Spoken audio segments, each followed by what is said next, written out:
Trust me, I have used this line about preparing kids for the real world. Oh, yeah. Which is all good and well until I think about how many attempts I had to get my driver's license, or there's all kinds of stories I could tell about my real world experience. Totally. Of missing deadlines and getting grace, and like I said, failing something and getting multiple attempts in order to succeed, because in the end we want our students to get there, right? And whatever they're doing. And so in a sense I sometimes feel like why do I want you to do a redo? Because I want you to succeed. Welcome to Hallway Conversations. We're a trio of educators who have plenty of questions about teaching and learning and school culture, and we believe in the value of collaboration and reflection as we seek to keep growing as teachers. So this podcast is our place for thinking out loud together about issues in education and why they might matter to Christian educators. Welcome to the conversation. Hello everyone, welcome to Hallway Conversations. My name is Matt Beamers. And I'm Dave Mulder. I'm Abby DeGrow. As always, we want to thank you for allowing the three of us to be here with you. And we want to thank you for joining us in the hallway. Each week, one of us brings a question and we try to think creatively around it in the context of teaching Christianly. We're good friends who love each other, and we love engaging each other in conversations about our practice. And our deep hope is that you are enriched and encouraged in your own work, and maybe even in your everyday walking around life. Well, we have a long list of topics we want to talk about, and it's long. We want to know what hallway conversations you would like to hear. So if you have ideas or questions or feedback about this broadcast, or simply want to share what hallway conversations you're having, please email us at hallwayconvospod@gmail.com. That's hallwayconvospod@gmail.com. The last few weeks we've had questions emailed to us from listeners, and this week is no different. Today's question comes from our friend Anna. Hey, Matt, Dave, and Abby. My name is Anna Bootsma, and I'm a third grade teacher in Iowa, just finishing up my second year of teaching.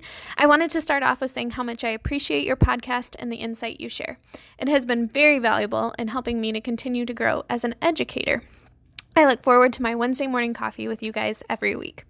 My question this week actually stems from a previous podcast you did about excellence. In my classroom, fixers are a common thing. When students are still learning a concept, I expect them to make mistakes. I also believe it's important to go back and fix their mistakes and learn from them. It is all part of the process. However, one problem I am seeing and have had conversations with some colleagues about is that students don't always do their best the first time and rush through things because they know they will have a second chance at it. It really hit me wrong one time this year when a student made a comment about me doing the work of going and finding the mistakes for him so that he could go back and fix it. I guess my question is, where is the balance? I want students to develop that growth mindset and learn from their mistakes, but I also think it's important that students learn to always do their best the first time. I really struggle with this because I have some students who struggle in school and need that second chance, but others who are taking advantage of it. And I want to say thanks for the question, and thanks for having coffee with us each Wednesday morning. And it strikes me as I listen to your question, maybe a little bit different, is that you mentioned that you're finishing up your second year of teaching, and as I reflect on that, it makes me realize that you've had a very intriguing first 2 years of teaching. If I think about how your first year ended and just the uniqueness and complexity of this entire school year that just finished. And so I just want to commend you and anybody else listening for pouring into students the last 15, 18 months especially. Arguably one of the most difficult school years in educational history. So keep pressing on, Anna. Just want to encourage you. So Dave or Abby, the question is around redos and what does it mean to do your best the first time, and fixers and second chances, and there's a lot there. And so Abby, can I start with you? Just some initial thoughts to Anna's question, maybe anything that stood out in her question or that comes to mind in answering it. Sure. Hi, Anna. Good to hear from you.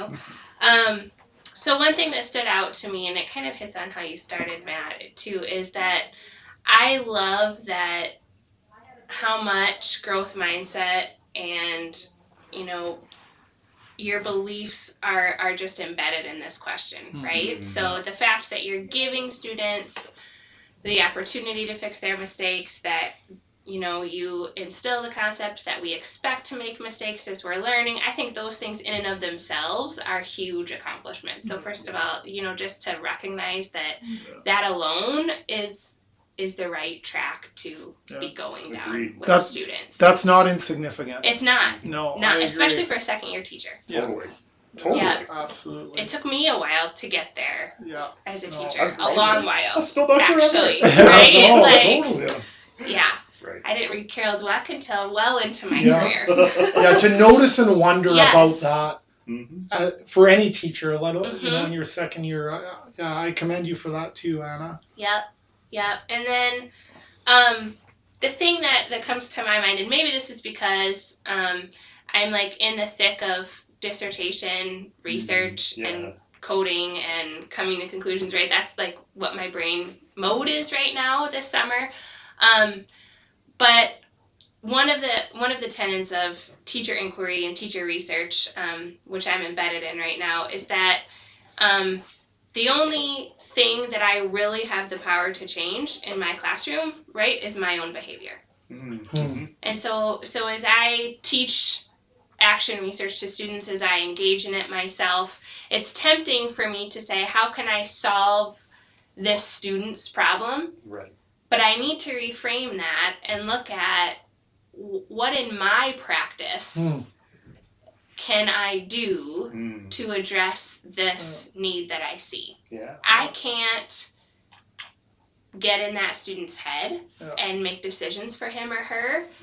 I can control my practice, and I can notice and wonder things about my practice and the way that students are reacting to it. And so I guess that's kind of how I'm thinking about this issue. Yeah. So what in my classroom design, what in my own practice here is contributing to this problem, and what in my own practice can I do to try to solve it? Yeah. Does that make sense? Totally. Yeah, and in saying that, Abby, like I don't hear you saying, well, this is all on you, Anna. It is not. No. No. But to have the courage to say, are there adjustments I can make that might make this more valuable for the student? It's not fault. No, it's not a fault. Right. Totally. Totally. No, that's right. But I think it's frustrating to try to get outside of your locus of control, right? I can control my practice, and so I think that's where I need to start. Yeah. So one thing that I'll jump in here and say, when the way Anna framed this question, talking about like what's the balance, right? Looking for balance, I think, right? And some students need that second chance, but some students are taking advantage of it. I think that's a really good way to grapple with this. And my immediate reaction was like, okay, are we people of grace or are we people of truth? And it's like, well, it's both. It's grace and truth, right? Like, yes, there is a time that we as teachers should be extending every opportunity to be graceful towards our students and recognizing that different kids are going to need different things to succeed and to thrive. But there is also a standard that we say all students have to get here, right? Like this proficiency, and to say every student's getting here. So then that does put us, and that's why I'm thinking about this in terms of what you were just saying, Abby. It puts us into that mindset of, so what am I going to do then to ensure if this is the level, if every student needs to climb the tree, well, how am I going to get them climbing the tree? Whatever, whatever that learning target is, we've got to get there.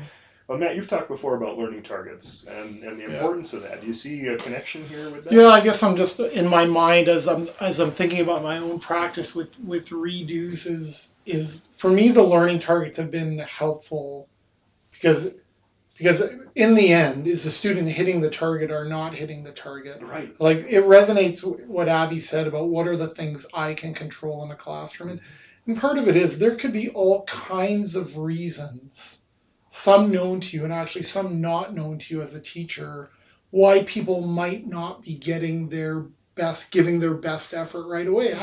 I'm thinking of a student in a different context who had some behavior issues, and in the end, one of the reasons that those behavior issues cropped up is they just really loved their teacher, and that was one way to get some one-on-one time with their teacher. That's interesting. Right? So, and I'm not saying that's the case for Anna, but I just, you realize that there's more that goes into it than simply, hey, taking advantage. And it could be as simple as that. It could be any of those things, I guess. But in the end, for me, the learning target is, how do I get this? How do we achieve this learning target? How do we get to this standard? And and I've done, trust me, first of all, like whether it's for Anna or any teacher, it's every teacher has, it's up to them to discern to give redos or not. Like that, like you do, and you get professionally, you might have moments where you're like, no, like actually this or not. And in some ways to not feel guilt about that. Like we do have that professional discretion. So to sit here and say, well, it should always be redos or never we should do redos, I think the answer, it depends. As Dave Mulder likes to say, it does depend. But I also feel like if we are not giving redos because of a behavior, then in the end, are we assessing the behavior rather than the learning? Right? To say in the end, now your grade is going to be reflective not of your learning, but of your behavior. And then is it much different than, okay, you're going to get 10% off for 1 day late, 50% if it's 2 days late, 0 if it's 3 days late. We're not assessing the learning. And in the end, we want to assess our students' learning and get them to become proficient. Because as I hear you saying that, then we're really assessing for compliance, right? Then we're assessing. I'm setting the rules, and you got to jump through my hoops. And if you're not jumping through my hoops, then it's really totally. And I want students to comply. I've said that before here, right? Like I want students to comply, but that's not the learning target. Yeah, that's not the learning target. And we live in a reality where compliance is necessary to some degree. Oh yes. Like we have grades that have to go in. We have terms, and we have term limits, and we have semester, right? Yeah. I mean, there has to be some compliance in order to get where we need to go. That's right. Yeah, that's not saying that compliance shouldn't be correct part of school. That's not at all what I'm suggesting here. Yeah. And part of it for me, as I was thinking about the question, is whether people are taking advantage of it or not. And I'm saying this as someone who does not work with 8 or 9 year old students. Yeah. In the end, whether they get it, meet the standard the first time, or there's different reasons, is our responsibility is to help get them there. And that sometimes that's why I'm hesitant sometimes to think about the language of redos versus what might it look like. Hey, this is going to be multiple drafts. Sure. We're going to have multiple attempts at our learning. Like I know and trust me, I have used this line about preparing kids for the real world. Oh yeah. Which is all good and well until I think about how many attempts I had to get my driver's license, or there's all kinds of stories I could tell about my real world experience. Totally. Of missing deadlines and getting grace, and like I said, failing something and getting multiple attempts in order to succeed, because in the end we want our students to get there, right? And whatever they're doing. And so in a sense, I sometimes feel like why do I want you to do a redo? Because I want you to succeed. I want you to succeed, right? And I found for myself, when I wouldn't give redos, or I'd want to give, back in the day when I would give zeros, quite honestly, quite often it was actually about me and not the student. It was about my control, about me kind of showing who's in charge here, right? And it wasn't about students. And so when I think about redos, I'm thinking about the question for me that comes up, like, what's best for students and what's best for student learning. Right. And if we're not focused on student learning, then we're probably completely missing the point, actually. Yeah. Right? It's interesting, Matt, when you mentioned that idea, like we get lots of redos in real life outside of school. So an article, and I'll link in the show notes, from Rick Wormeli. And I've mentioned him before on the show. If you're not familiar with Rick Wormeli, he's an educator, a really good thinker. I've been at a couple of sessions that he's presented for professional development. And his article is called Redos and Retakes Done Right. And it just lists a whole bunch of strategies. He builds an argument for why we should offer redos, and I've become convinced of this. I think we should. I think in good conscience, like, this is a professional concern. I think we should offer redos. But that's just my perspective, and if you read the piece, you might disagree.